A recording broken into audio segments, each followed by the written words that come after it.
Olá pessoal, sejam todos bem-vindos. A gente tem uma peculiaridade a partir da aula de hoje que nós não tínhamos, né, nas primeiras 4 videoaulas, que eu comecei a efetivamente ter alunos na disciplina, né? Como eu comentei lá no início, né, essa minha construção de videoaulas foi fomentada pela demanda que eu tinha no semestre, né, suplementar que está sendo oferecido pela minha instituição. Eu gravei algumas videoaulas inicialmente, antes de começar a oferta da disciplina. Então tivemos a nossa primeira atividade síncrona e aí eu disponibilizei as videoaulas para os alunos começarem a assistir. E agora eu estou produzindo aulas após o feedback dos alunos. E foi muito interessante. Assim, recebi mensagens que deixaram claro para mim o empenho, né, que eles conseguiram identificar o empenho que eu estava tendo frente a todas as adversidades e tentando oferecer algo bom para eles. Isso foi muito gratificante, né? Nada melhor do que o reconhecimento para você se sentir estimulado para correr cada vez atrás de melhorar o que você pode fazer.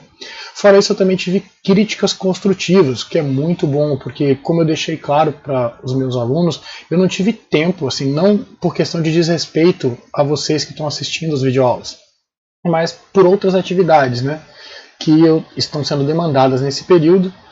E em função disso eu não tive como assistir às outras videoaulas inteiras. Então não tinha efetivamente certeza se não tinha alguma falha de captação no meio, algum problema, algo assim. E aí recebi algum feedback, né? Alguns feedbacks, foram mais de um, com relação à qualidade do áudio. E aí eu tentei melhorar um pouco, né? Na verdade eu restartei todas as minhas configurações, porque a minha primeira experiência, até então nunca tinha trabalhado com nada nesse sentido. E aí restartei porque na tentativa de testes, né, eu estava tentando melhorar um pouco mais, então colocar um filtro de ruídos, alterar as configurações padrões desse filtro e assim por diante. Eu acho que eu acabei piorando o que poderia ser melhorado. Aí eu voltei para o zero, né, nas minhas configurações e acredito, pelos testes que eu fiz, que a qualidade do áudio agora vai melhorar um pouco. Tá? Assim eu espero, e gostaria de contar com a compreensão de vocês, caso ainda não esteja perfeito, né? E que vocês também sintam-se à vontade nos comentários para fazerem observações, para que na medida do possível eu tente melhorar cada vez mais a qualidade do que eu estou oferecendo para vocês. Tá bom, pessoal? Vamos lá então dar início à nossa videoaula de hoje, né? Então, a gente vai fazer o que agora? Vamos continuar a aplicação de abstração de dados sobre matrizes especiais, tá certo? Então, efetivamente, até a nossa última videoaula, nós trabalhamos a aplicação dos conceitos, né, de abstração de dados sobre estrutura de dados triviais, mais especificamente as matrizes, e quais matrizes nós trabalhamos. Então, vimos a diagonal, a matriz triangular, matriz simétrica, a matriz antissimétrica, e agora a gente vai continuar. Efetivamente, vamos ver na nossa videoaula de hoje dois tipos de matrizes especiais. Mais especificamente, a matriz tridiagonal e as matrizes esparsas, tá certo? Então, começando pela matriz tridiagonal. Eu gosto que a definição da matriz tridiagonal ela é bem sucinta, né? Mas, como é que eu vou dizer? Ela não é simplória. Vamos dar uma olhada então.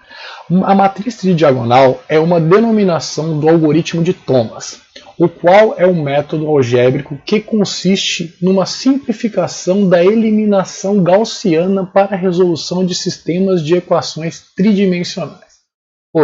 tridiagonais. Então, efetivamente, o que ele está nos dizendo? Acho que todos vocês, né, já devem ter se deparado com a utilização de matrizes para resolver sistemas de equações. Tá certo? Então, esses sistemas que serão resolvidos por matrizes têm uma seguinte peculiaridade. Ao fazermos a simplificação nesse sistema, vamos chegar a uma matriz quadrada, certo? Onde os elementos diferentes de zero vão estar concentrados na diagonal principal e na diagonal imediatamente acima da principal e na diagonal imediatamente abaixo da principal. Os demais elementos fora dessas três diagonais vão ter o valor zero, tá bom?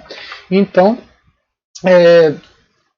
efetivamente a gente não vai precisar armazenar esses valores. Para ficar mais claro para vocês, tem um exemplo aqui de uma matriz tridiagonal. Então, se nós observarmos ali, eu tenho elementos diferentes de zero na diagonal principal, na diagonal imediatamente acima da diagonal principal e na diagonal imediatamente abaixo da diagonal principal. Tá bom? Então, efetivamente, eu tenho apenas elementos significativos nessas três diagonais. Por isso, matriz tridiagonal. Tá bom? Logo, né, sendo assim, é desnecessário armazenar os valores que nós podemos inferir que são nulos. Tá bom? Desta forma, eu sugiro que, como um exercício de fixação, vocês implementem o tipo abstrato de dados matriz tridiagonal. Efetivamente, a gente pode traçar um paralelo com o que já foi trabalhado. Nesse caso, quanto de memória eu vou precisar para armazenar os elementos? A gente parar para analisar. Poxa, na diagonal eu precisava de um vetor com tamanho n, onde n correspondia à ordem da minha matriz. Nesse caso aqui eu vou precisar de um vetor também para armazenar, só que eu não vou ter só n elementos significativos. Eu vou ter n elementos, que vão ser os que constituem a minha diagonal principal, e vou ter mais duas outras diagonais secundárias que vão ter n-1 elementos cada uma. Então eu vou precisar de n mais duas vezes n-1 elementos. Se eu simplificar, eu vou chegar em 3n menos 2, por exemplo. E assim sucessivamente, utilizando os conceitos que vocês já estudaram, facilmente vocês conseguem implementar esse tipo abstrato de dados que vai representar a matriz tridiagonal. Tá certo, pessoal? Seguindo em frente, então, a gente vai agora para as matrizes esparsas. Então, em uma matriz esparsa, a maioria dos elementos vai ser igual a zero. Então, sendo assim, a gente pode ver que aproximadamente, ou seja, estudos que avaliaram a quantidade de elementos em matrizes esparsas chegaram em algo em torno na ordem de 30% apenas dos elementos em uma matriz esparsa vão ser significativos, ou seja, vão ser elementos com valores diferentes de zero. Tá bom? Logo, seguindo a mesma premissa que nós estamos trabalhando para todas as matrizes especiais, a gente não vai precisar armazenar os valores que são nulos, tá certo? Vamos armazenar só os significativos. Para ficar mais claro, temos um exemplo ali então de uma matriz esparsa. Se nós analisarmos, essa matriz tem 5 linhas e 6 colunas, então um total de 30 elementos, tá certo?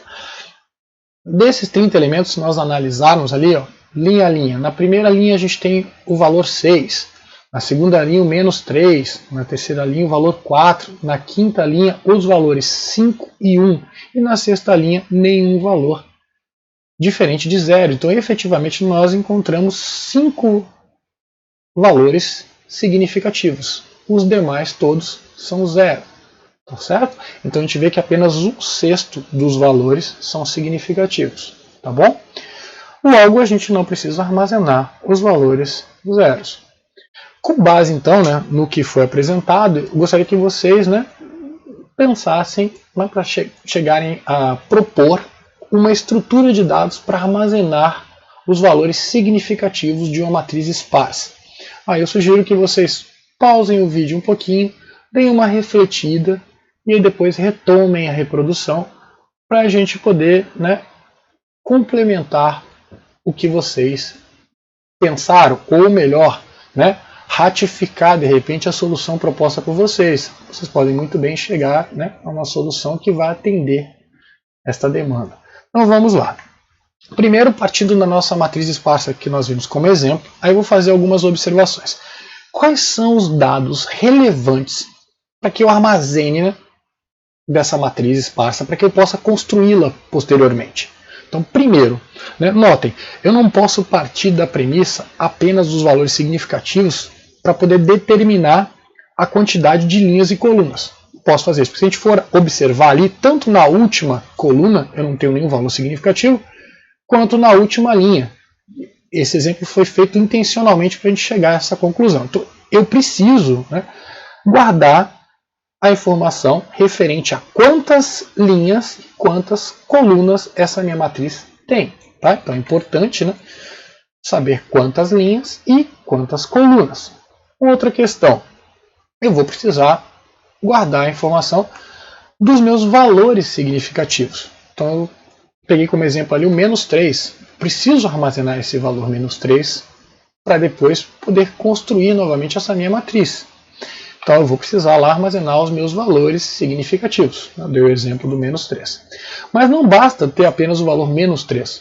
Para poder chegar à minha matriz esparsa, né? Para poder, por exemplo, apresentá-la na saída padrão, eu preciso saber aonde se encontram esses valores significativos. Então, no caso do -3, eu preciso saber em que linha ele se encontra, que seria na segunda linha, em qual coluna ele se encontra. Então, vou precisar armazenar para cada valor significativo os seus índices de linha e coluna, tá certo? Bom, então esses seriam os dados relevantes.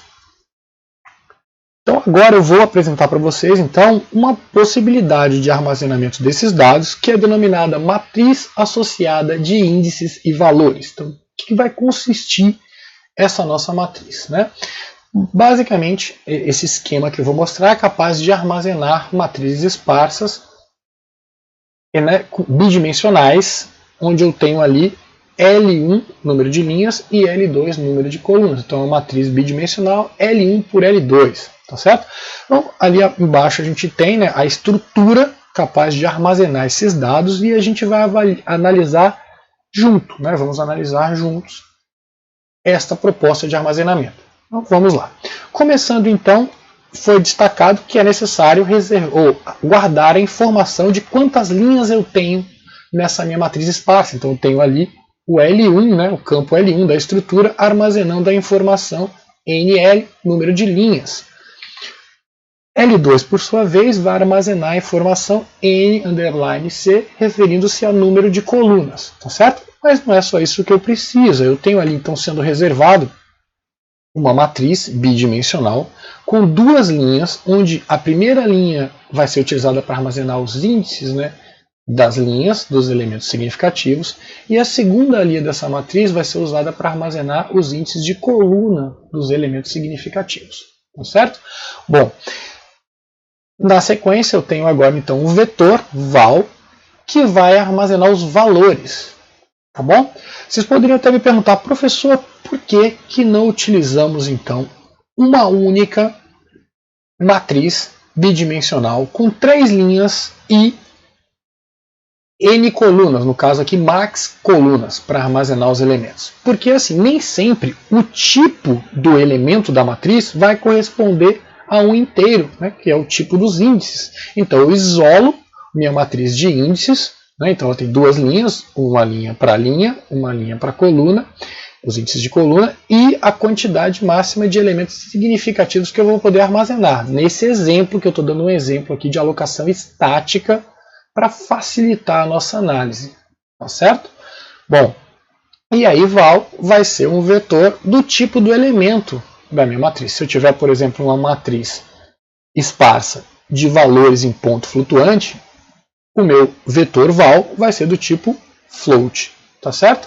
Bom, e aí a quantidade que eu tenho de elementos em val em ind, né, que é a minha matriz bidimensional de índices, vai ser max, então está ali destacado, tá bom?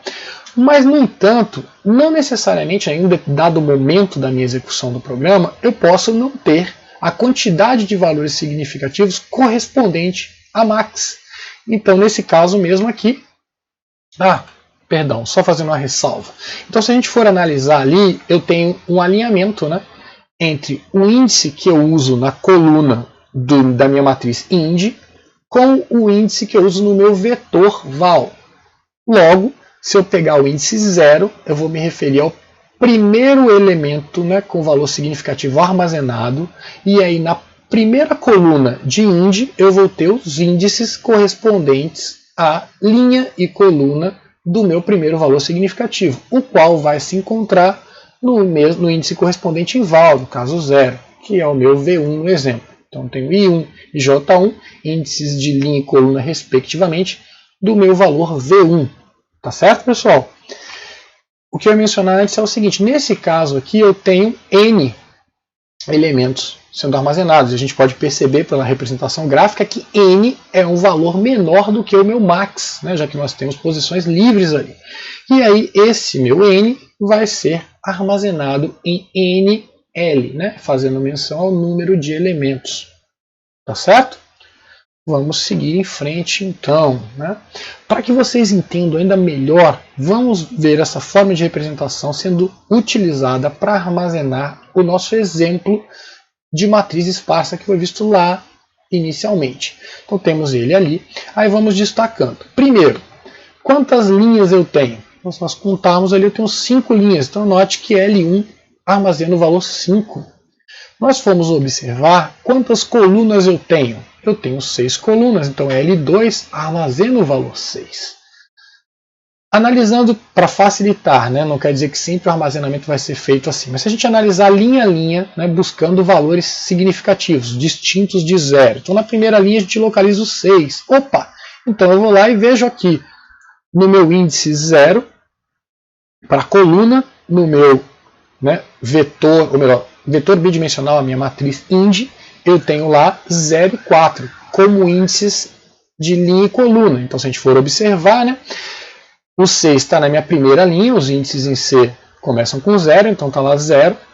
Se encontra na minha quinta coluna, como os índices em C começam com 0, a quinta coluna tem índice 4, então está lá o 0 e o 4.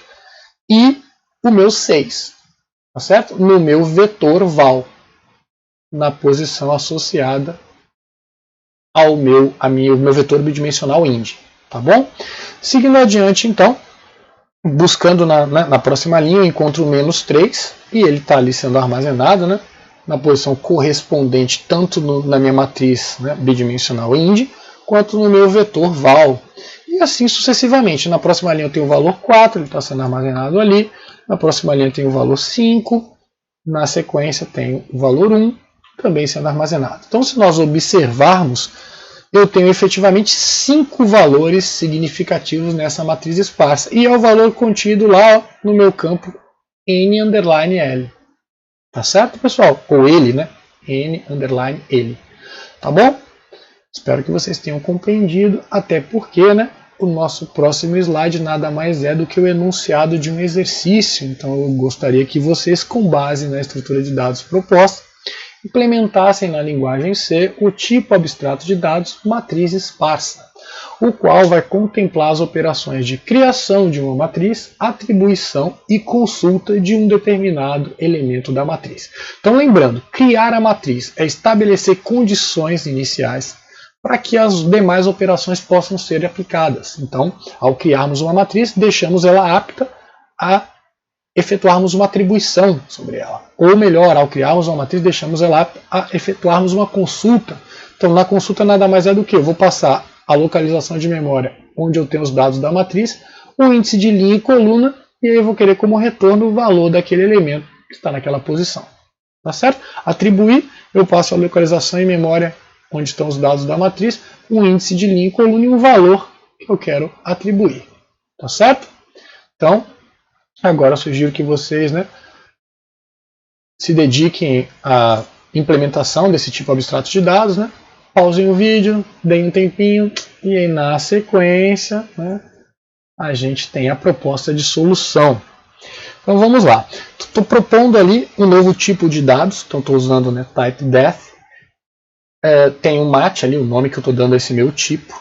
Vou utilizar, né, uma estrutura para representar esse novo tipo. A estrutura vai ter alguns campos. Então, o primeiro campo que eu tenho ali é N_L, né, fazendo menção ao número de elementos. O tipo desse campo é um inteiro sem sinal, então unsigned int, já que eu não vou ter, né, a quantidade de elementos negativa, então eu desloco a minha faixa de valores negativos passível de ser armazenado em uma variável inteira, para ampliar a minha faixa de valores positivos que eu posso armazenar, né, em uma variável inteira. Na sequência, eu faço algo análogo para o meu campo L1, que vai armazenar a quantidade de linhas que eu tenho na minha matriz, e para o meu campo L2, que vai armazenar a quantidade de colunas, tá certo? Depois eu tenho ali a definição do meu vetor val. Nesse caso, minha matriz esparsa, né, vai ser uma matriz de valores em ponto flutuante. Então, o tipo vai ser float desse meu vetor. E eu tenho ali max. Né? Esse max nada mais é do que uma definição que eu fiz antes no meu código. Então, eu tenho um define max 100, por exemplo. Então, estou especificando que eu vou poder representar até 100 valores significativos nesse meu tipo de dado MAT, certo? Ou nesse meu tipo abstrato de dados, tá certo? Aquele valor de 100 ele pode ser substituído por um outro, poderia ser 200, 50, tá ok, pessoal? E aí eu vou usar, né, a quantidade max tanto para definir a quantidade de elementos que eu vou ter no campo val, quanto a quantidade de colunas que eu vou ter no meu vetor bidimensional ind, né, que aí no caso é do tipo inteiro, porque os meus índices vão ser inteiros, tá certo? Mas por exemplo, professor, eu também poderia ter utilizado unsigned int, já que seus índices vão ser sempre valores, né? Não vão ter valores negativos, né? De 0, né, ao máximo de representação que eu posso ter em um inteiro, deslocando a faixa de valores negativos. Sim, poderia. Não fiz para poder chamar justamente a atenção de vocês para esse detalhe. Tá certo, pessoal? Então ali eu estou dizendo que o meu vetor é bidimensional, tem dois elementos na primeira dimensão, então eu vou ter duas linhas ali, né, correspondendo a uma linha para armazenar os índices de linha, outra linha para armazenar os índices de coluna, e max elementos, reforçando que eu tenho, no caso aqui, a possibilidade de armazenar até max elementos significativos. Tá bom, pessoal? Vamos agora então para os protótipos das funções que nós iremos implementar para esse tipo abstrato de dados. Então, inicialmente temos a função que vai criar a matriz. Então, lembrando que criar é estabelecer condições iniciais para que as outras operações possam ser aplicadas. Então, nesse caso, o tipo da minha função é void, não vai retornar nada, e eu vou receber um endereço de memória onde os dados referentes a essa minha matriz esparsa estarão armazenados, e mais dois inteiros, que vão representar especificamente a quantidade de linhas e a quantidade de colunas que essa matriz esparsa vai ter. Na sequência tem o protótipo então, da função atribuir. Vai ser também do tipo void, né? Não vai ter nenhum retorno. Vai receber o endereço de memória onde se encontram os dados da matriz esparsa, mais a quantidade, ou o índice de linha e coluna do valor que eu estou recebendo ali do tipo float para armazenar na minha matriz. Tá certo? Na sequência, tenho a função consultar. Então, vai retornar um float, porque ela retorna um valor correspondente à posição indexada pelos dois inteiros que ela recebe como parâmetro ali, segue, né, o endereço de memória onde se encontram os dados da matriz. Então, consulta recebe onde na memória estão os dados da matriz e o índice de linha e coluna do elemento que deseja ser consultado. E vai retornar esse valor. Tá bom? Para facilitar a nossa implementação, a gente vai utilizar o princípio da divisão, né, de dividir para conquistar. Então, a gente vai se valer da modularização. Então, a nossa função atribuir, ela vai ter algumas funções auxiliares. Então, a gente tem inserir e retirar. Mais para frente eu vou detalhar esse processo. Tá bom, pessoal? Então, vamos lá. Começando pela implementação de criar matriz. Então, a diferença que eu tenho para o cabeçalho de uma função protótipo é que o cabeçalho ele não finaliza com ponto e vírgula e eu tenho ali, né, o bloco correspondente à implementação. Chama a atenção que as duas primeiras linhas ali não estão em uma linha só por conta da quantidade máxima de colunas que eu posso representar, mas lembrando que quando eu uso vírgula em alguns pontos do código em C, mais especificamente fora de strings, eu posso quebrar a minha linha em duas que o compilador consegue identificar isso, tá certo? Então nesse caso, do jeito que está, vocês podem colocar num compilador que vai funcionar perfeitamente. Então abri meu bloco da função. Primeira coisa que eu vou fazer é o quê? Determinar que o número de elementos, ou seja, o campo n underline ele, vai receber o valor 0, tá certo? Na minha estrutura apontada por n. Na sequência, eu vou, né, inicializar o campo L1 com o valor de NL, referente ao número de linhas que eu tenho nessa matriz esparsa. E por fim, o campo L2, né, da estrutura apontada por M, vai receber o valor de NC. Tá bom, pessoal? Seguindo adiante, agora eu fecho o bloco da minha função criar matriz. vamos agora então, antes de partirmos para a codificação da função de atribuição, fazermos algumas análises com relação ao processo. Então, primeira coisa, a função de atribuição vai receber M, que é o endereço de memória onde se encontram os dados da matriz, e J, que representam respectivamente o índice de linha e coluna do valor que eu quero inserir, representado por V. Tá bom? Então, a primeira coisa que eu vou fazer é, meus índices de linha e coluna são válidos, e para validá-los eu vou usar o conteúdo de L1 e L2, respectivamente. Eles podem ser válidos e podem ser inválidos, tá certo? Está fora do intervalo aceitável para linhas e colunas. Então, vamos partir do pressuposto que eles são válidos, né? Se eles forem válidos, eles podem pertencer à minha matriz de índices, representada pelo campo indi. Pode pertencer e pode não pertencer. Se pertencer, o valor que eu quero inserir pode ser nulo, ou pode não ser nulo. Se ele for nulo, eu vou retirar esse elemento do meu vetor de valores. Porque, né, eu não armazeno o valor zero, eu armazeno valores significativos, são valores distintos de zero. Então, se o valor que eu quero inserir é nulo, eu vou ter que retirar as informações que eu tenho lá armazenadas referentes a esse valor. Ele vai ser removido da matriz esparsa. Mas ele pode não ser nulo. Aí, nesse caso, em que os índices já existem e o valor que eu quero atribuir não é zero, aí eu vou o quê? Substituir. Eu vou sobrescrever o valor que eu tinha lá no meu vetor de valores pelo valor V. Tá bom? Agora, se porventura os meus índices I e J não pertencem à minha matriz de índices, aí o valor que eu quero inserir pode ser nulo e pode não ser nulo. Se ele for nulo, não tenho nada a fazer. Os índices não existem e o valor é zero, não tenho nada a fazer. Mas se os índices não existem e o valor que eu quero inserir não é nulo, o valor que eu quero atribuir, né, a um elemento da matriz não é nulo, aí eu vou ter que verificar se há espaço. Pode haver espaço, pode não haver espaço. Se houver espaço, não era para ter sumido, mas tudo bem. Se não houver espaço, voltando, se houver espaço, eu vou inserir. Se não houver espaço, eu vou ter um problema, né? Um estouro na minha capacidade de representação. Então, eu estou querendo colocar elementos significativos que superam o max. Então, não vai ser possível.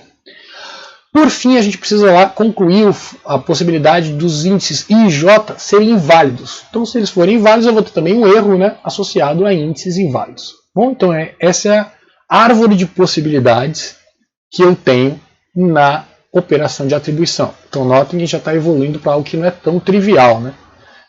Bom, agora a gente vai ver a implementação de atribuição. Então, vamos lá. Então, no cabeçalho ali a gente tem aqui o tipo, como vimos no protótipo, né, é void. Eu vou receber um ponteiro para a posição de memória onde se encontram os dados da matriz. Depois, um índice de linha e coluna do valor que eu quero inserir. Tá? Então, os índices de linha e coluna representados por I e J e V representando o valor que eu quero inserir. Abri o meu bloco ali no final da linha, né, da função atribuir. Primeira coisa que eu faço, verifico se os índices de linha e coluna são válidos. Então notem, né, se porventura o valor contido em I for, né, inferior a zero, ou se ele for maior ou igual a L1, ou se o valor de J for inferior a zero ou maior ou igual a L2, eu não vou entrar nesse if. Só entro no if se os meus valores contidos em I e J são valores válidos para os índices de linha e coluna que eu tenho na minha matriz esparsa. Então, se eles são válidos, eu entro. Vou ter variáveis auxiliares. Primeira ali, ambas são inteiras. Primeira eu estou denominando índice, inicializando com o valor -1, a gente já vai entender o porquê. E a próxima é count. Tem um for agora para percorrer o meu vetor bidimensional, minha matriz de índices, tá certo? E aí, count vai ser usado para controlar esse percurso. Então, ele vai variar de 0 até n_l menos 1, ou seja, vai de 0 ao número de elementos menos 1. Os índices em si começam em 0, tá bom? Então, o que eu vou fazer dentro do meu for? Vou verificar se eu encontro nessa minha matriz de índices o meu índice IJ. Basicamente isso. Tá bom? Se porventura eu encontrar, aí, ó, notem, eu atribuo a índice o valor de Conte. Lembrando que o valor de Conte vai estar entre 0 e número de elementos menos 1. Então eu vou, né, sobrescrever aquele menos 1. Tá bom? E eu paro a execução do meu for, eu tenho um break ali. Porque eu não tenho por que continuar a minha busca. Esses valores de índice de linha e coluna só vão ocorrer uma vez nessa minha matriz, se ocorrerem. Tá certo? Então eu paro. Então eu vou ficar nesse for, ou até encontrar I e J dentre os meus índices, ou até atingir a quantidade máxima de elementos que eu tenho. Tá certo? Se eu sair do for porque eu atingi a quantidade máxima de elementos, o valor que eu vou ter em índice é menos 1. Se eu sair do for porque eu encontrei I e J, o valor que eu tenho em índice é o valor correspondente à posição na minha matriz de índices que eu tenho o índice IJ. Tá bom? Então vai ser a minha coluna onde esses valores estão. Quando eu saio do for, então, a primeira coisa que eu faço é verificar o valor de índice.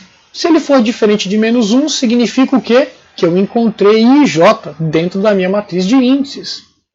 Aí eu verifico se o valor que eu quero atribuir é um valor diferente de 0. Lembrando que na linguagem C, todos os valores iguais, todo valor igual a 0 é falso, todo valor diferente de 0 é verdadeiro. Então se V tiver um valor diferente de 0, é verdadeiro, eu entro no if. O que eu vou fazer então? Eu simplesmente vou ir na posição, né, que eu tenho em índice, no meu vetor de valores, vou substituir o valor ali contido anteriormente pelo valor V que eu recebi como parâmetro da minha função de atribuição. Tá bom? Agora, se não, ou seja, se meu índice IJ está contido na minha matriz de índices, mas o valor que eu quero atribuir é 0. Então, lembrando, eu vou ir para o else e eu devo remover. Aí eu vou chamar a função retirar, que a gente vai ver o código implementado mais para frente. Tá bom? Este else aqui é quando o meu índice, ou meus índices IJ não pertencem à minha matriz de índices. Isso pode acontecer. Aí o que eu vou fazer? Verificar se eu quero atribuir um valor significativo, então um valor diferente de 0. Se for, eu vou entrar no if e aí eu faço a inserção. Chamo a função. Por isso que eu tenho duas funções auxiliares para facilitar o processo. Vou implementar mais para frente. Agora, se eu não entrar nesse if, aí a gente está naquele caso em que eu tenho índice IJ que não está contido na minha matriz de índices, mas o valor que eu quero atribuir é 0, então eu não devo fazer nada, então não tenho nenhum else para este if final ali. Tá bom? Fecho agora o meu bloco do meu if, que referia-se ao quê? Aos índices de IJ serem inválidos. Então esse else se refere a isso. Então eu vou apresentar essa mensagem para o usuário. Erro, índices inválidos. E neste caso da minha implementação, eu opto por finalizar a execução do meu código. Fecho o meu else e fecho o bloco da minha função atribuir. Tá bom, pessoal? Na sequência agora, então, a gente vai ver a implementação de inserir. Então, inserir, só voltando para a gente entender, ó, inserir recebe, né, estou passando ali, o endereço de memória onde eu tenho os dados da matriz, o índice de linha e coluna do valor V e o valor V que eu quero inserir.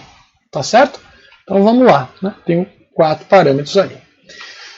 Primeira coisa, vou verificar se eu tenho espaço para fazer essa inserção. Então estou verificando se o número de elementos é menor que max. Se for, tenho espaço, então o que eu faço? Lembrando, o número de elementos que eu tenho é o índice do próximo valor livre, tanto no meu vetor de valores quanto na minha matriz de índices, tá certo? Por quê? Vamos lá. Se eu tiver 5 elementos armazenados, meus índices vão variar de 0 a 4. Então 5 vai ser o índice do próximo na memória livre no meu vetor de valores. É isso que eu faço. Verifiquei que eu tenho espaço, porque né, o campo n underline ele da minha estrutura apontada por n contém um valor menor que max, então eu tenho espaço. Aí eu simplesmente vou lá e indexo o meu vetor de valores com o conteúdo desse campo, n underline ele, que é o número de elementos, e atribuo a essa posição o valor v. Tá certo? Na sequência agora, eu simplesmente vou atribuir, né, na minha matriz de índices, na primeira linha, que refere-se aos índices de linha, o valor de I, né? Em que posição? Na posição indexada por número de elementos. E, de forma análoga, agora eu vou inicializar ou atribuir o valor de J à posição correspondente na minha matriz IND, só que na segunda linha agora. Tá? O índice 1 ali. Tá bom, pessoal? Na coluna correspondente ao número de elementos. Tá? Feito isso, agora eu tenho que atualizar a quantidade de elementos que eu tenho nesta minha matriz. Tá? Mas pode acontecer de não ter mais espaço. Então tem o else ali e eu informo, né, para o usuário na saída padrão, informo, erro, estou na matriz. E também optei por finalizar a execução do meu código. Fecho agora o bloco do meu else e fecho o bloco de inserir. Tá certo, pessoal? Na sequência agora eu tenho retirar. Então para retirar eu simplesmente vou ter dois parâmetros, que um é o endereço em memória de onde estão os dados da matriz esparsa e o índice, né, que eu quero eliminar os elementos tanto no meu vetor de valores quanto na minha matriz de índices. Tá bom? Então vamos lá. Primeira coisa que eu estou fazendo, anotem do decremento prefixado. Então o que eu estou fazendo ali? Inicialmente eu decremento a quantidade de elementos. Então se eu tiver lá 5 valores significativos na minha matriz esparsa, eu vou passar a ter 4. Por que eu faço esse decremento e já avalio o novo valor contido no campo num underline ele, num if? Porque se eu tivesse só um elemento, na hora que eu decremento a quantidade vai para 0, eu não preciso fazer mais nada. Eu só preciso atualizar os meus vetores de valores e a minha matriz de índices quando eu ficar com pelo menos um elemento. Então, se eu tiver mais de um elemento, ao fazer a retirada, eu tenho que atualizar. Tá bom? Então, vamos lá. Então, eu entro no if, quando eu atualizo a quantidade de elementos que eu tenho e continuo com o valor lá superior a 0. Tá bom? Aí, o que eu devo fazer? Quando eu atualizei o meu valor do número de elementos, correspondente ao número de elementos, eu já passei para o índice do último elemento significativo no meu vetor de valores. Tá? E para a minha última coluna, onde eu represento os índices dos valores significativos, na minha matriz de índices. Então o que eu faço? Eu simplesmente pego o elemento que está nessa última posição e sobrescrevo o elemento da posição que eu quero remover, que representa o meu índice lá, que eu tinha como parâmetro. Tá certo? E aí sobrescrevo o meu valor no vetor de val, e sobrescrevo meus índices na minha matriz ind. Então, tanto na minha primeira linha, referente aos índices de linha, quanto na minha segunda linha, referente aos índices de coluna. Tá certo? Se vocês não conseguirem entender ainda, eu imagino que isso pode ter acontecido, eu tenho agora uma representação gráfica para ficar um pouco mais claro. Então, inicialmente, né, eu tenho lá 5 elementos significativos. Então, a primeira coisa que eu faço no if lá é atualizar esse valor, que vai passar a ser 4. 4 é um valor diferente de 0, então é verdadeiro. Vou entrar no if. Se eu for analisar lá o meu índice de coluna, né, na minha matriz ind, e meu índice no vetor val, eu tenho o primeiro índice é 0, 1, 2, 3, 4. Então, como eu falei, quando eu atualizo a quantidade de elementos, né, decrementando a unidade, eu passo a ter o índice do último elemento significativo armazenado. Tá bom? Vamos imaginar que nesse caso eu quero remover o valor menos 3. Tá certo? Eu vou retirar o valor menos 3. Então ele está naquela posição. Basicamente eu vou sobrescrever os valores contidos na matriz de ind, né, pelos que eu tenho no final, naquela posição que eu vou remover, e no meu vetor val. Tá bom, pessoal? Espero que vocês tenham entendido. Fiquem à vontade, né, para usar os canais disponíveis para tentar sanar alguma eventual dúvida.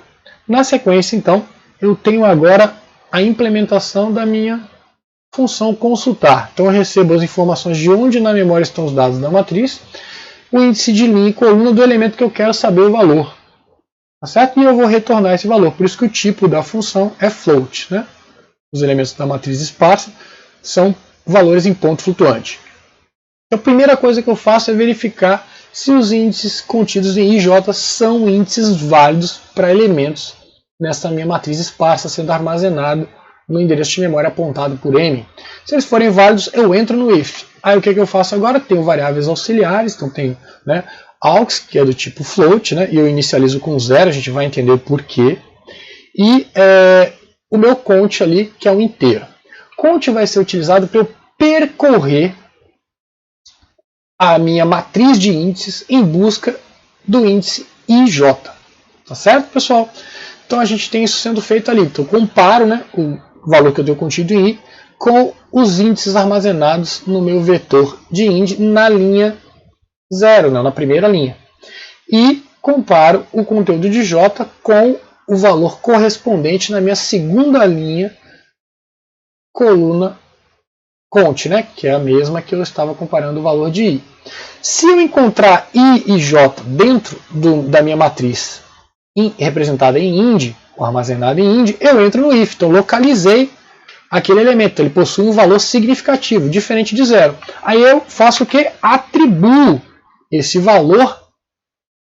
Então, eu uso o índice que eu localizei, que é cont, no meu vetor val, para indexar val, né, que é um campo da minha posição de memória apontada por M, né, contém os dados da matriz, e aí eu sobrescrevo o que eu tinha em aux, que eu tinha inicializado com 0 e agora passa a ter um valor significativo, diferente de 0. Eu só armazeno valores significativos na minha representação para a matriz esparsa. Faço isso e executo um break. Paro, não preciso continuar no meu for procurando por IJ, porque eu já localizei. Mas se porventura eu executo o meu for inteiro, então percorro todos os elementos e não acho no meu vetor minha matriz de índices ou vetor bidimensional de índices, IJ significa o quê? Que o valor que eu procuro não é o valor significativo. Logo, o valor que eu procuro é o quê? 0. Então, por isso que eu inicializei aux com 0. Agora, no final, eu só preciso retornar aux. E aí, tem o meu else aqui para o caso de ter índices inválidos. Aí eu informo ao usuário e índices inválidos. Nesse caso, eu também optei por finalizar a execução do meu código, tá certo? Do meu programa. E fecho agora ali o meu else e fecho o bloco da minha consultar. Para a gente finalizar a nossa videoaula de hoje, temos só um questionamento, que é: vocês identificaram algumas desvantagens na implementação proposta? E aí? Pensem um pouquinho, pausem o vídeo se acharem necessário, mas a resposta aqui para essa questão mesmo para quem não entendeu nada, né, tem 50% de chance de acertar. Né? Então vai ser sim ou não. No caso, a resposta correta é sim. Existem desvantagens na implementação proposta. Só que, por exemplo, numa avaliação eu não faria uma pergunta tão trivial. Né? Minha pergunta seria: quais são essas desvantagens? Né? E aí eu gostaria que vocês pensassem um pouco. Para facilitar, eu vou apontar aqui duas desvantagens. Se precisar, né?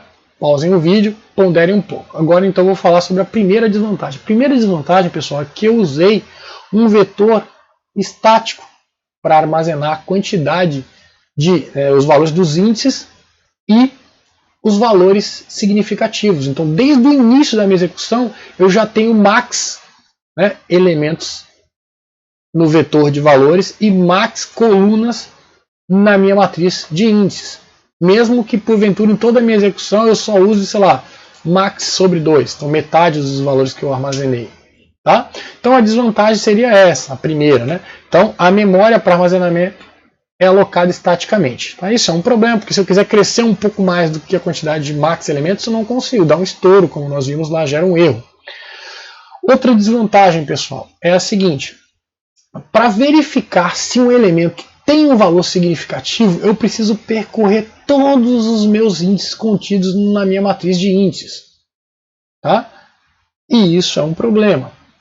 A gente vai revisitar matrizes esparsas mais para frente no curso. Tá? Eu espero que vocês tenham conseguido acompanhar a nossa videoaula. Espero vocês na próxima. E muito obrigado por vocês terem assistido aqui, né, a nossa videoaula.